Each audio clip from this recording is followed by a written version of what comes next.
Hello guys, today I decided to remove the temporary files from the temp folder and found that there were so many DismHost.exe files inside it. At first glance, it looked like my PC has been under a malware attack, but actually it is not as serious as I was thinking. So let's understand why there is so many DismHost.exe file in the temp folder.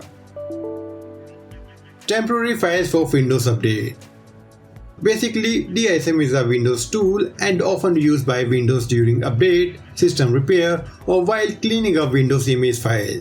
When it runs, it creates temporary folder in the temp directory to store necessary file while performing the task. During this process, it creates many DismHost.exe files in the temp folder. System maintenance and cleanup.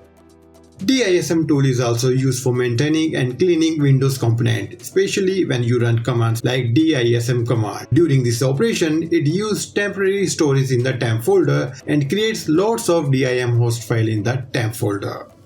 Legitimate temporary uses. Sometimes programs or service will use the temp folder to store necessary file during the execution, and DISM is no exception.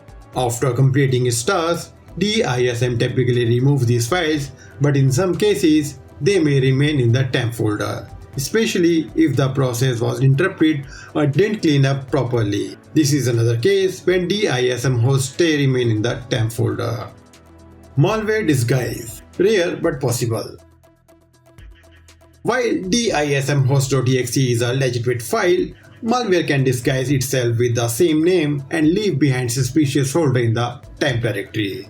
So it could be malware, but chances is very rare. So what is the solution? The solution is simple, just delete all the temporary files from the temp folder. If you encounter access denied when you're trying to delete them, then boot your PC in safe mode and remove all the temporary files from there. That's it. Hope you like this video. Stay safe.